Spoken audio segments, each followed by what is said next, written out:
Here to react now is Texas Congressman Pat Fallon, who also sits on the House Oversight and Reform Committee. Your reaction to this, $450,000 per person of these families who chose to cross our border illegally to begin with. Heather, infuriated and in utter disbelief that Biden and his administration is this out of touch with the American people and, quite frankly, justice. I mean, my good friend Dan Crenshaw pointed out that if we lose a soldier or a military member in battle, that family gets $400,000. So someone that breaks our laws, sneaks into the country illegally, will be rewarded. This is basically treating them like a lottery winner. I'm disgusted. We actually have that from Crenshaw that we could bring up that you were just discussing. We have a Dan Crenshaw tweet in which he said exactly what you're saying. To put this, Biden wants to pay illegal immigrants $450,000 for their hardship while breaking our laws. For perspective, if a service member is killed in action, their next of kin gets an insurance payment of $400,000. It's disgraceful. Yeah. Where is this money coming from? Is this in the new bill? Does this need to be passed in order to be paid for? Bob, I don't think they pay for anything. And first of all, the bill that they just gave us the text yesterday was 1,700 pages. So I have to admit, because I believe in full transparency, I have not read all 1,700 pages yet. But where this money's coming from, check your pockets. Heather, check your pockets. Bob, check your pockets, because we're all paying for it.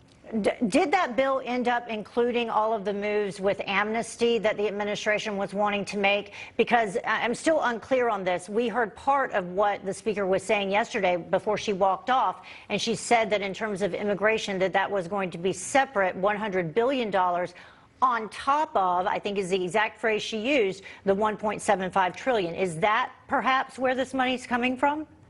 Yeah, your guess is as good as mine. They don't really keep us informed, although we're, elected members of Congress. Okay. This bill is rumored to give 8 million illegals amnesty, 8 million of them, and hire 85,000 IRS agents to spy on anybody that spends $28 or more on average a day, which is pretty much everyone. Yeah. Get your reaction on another topic. Congressman Kinzinger announcing his retirement. Here's what he had to say. It has also become increasingly obvious to me that in order to break the narrative, I cannot focus on both a re-election to Congress and a broader fight nationwide. I want to make it clear, this isn't the end of my political future, but the beginning.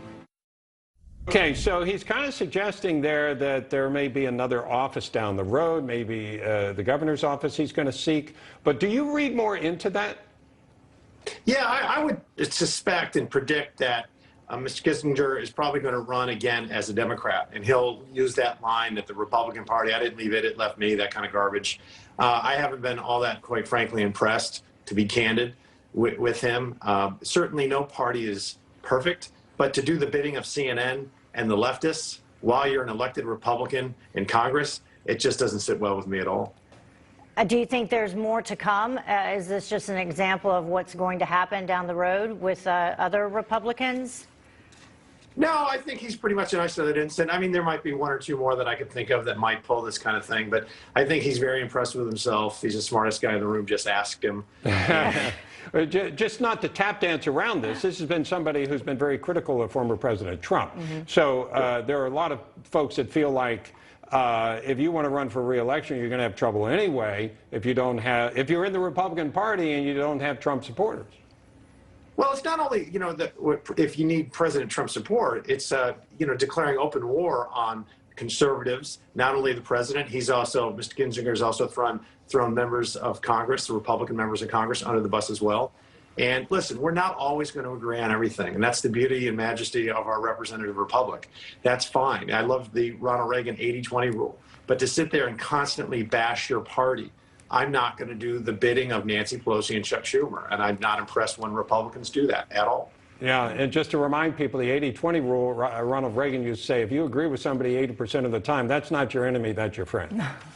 Yeah, amen. Yeah. What do you think about in terms of the Biden administration? Now we have President Biden over in Europe, but we have all of these issues here at home, including the immigration issue that we were just talking about, and this failed, or I'm not sure what you want to call it, issue with this reconciliation plan and where that stands now. How do you think that's going to impact things down the road when it comes to 2022 and 2024? Because we already see what's happening with the Virginia governor's race. Yeah, well, Heather, I think what we see at the southern border in Texas is a border state, of course. But you know what? Joe Biden has made every state a border state. And this isn't a border crisis, it's a border catastrophe.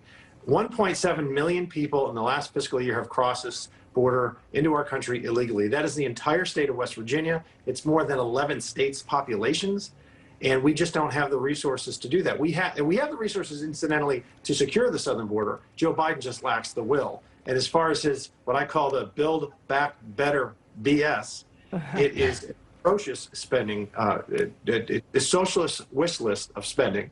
And as I just mentioned, 85,000 new IRS agents to spy on Americans. Who wants that? Yeah, that's what we need.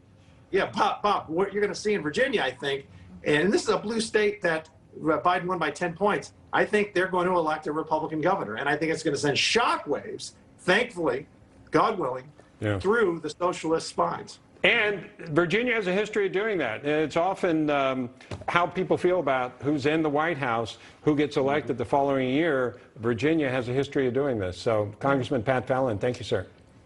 Thanks, Bob. Thanks, Heather. God bless.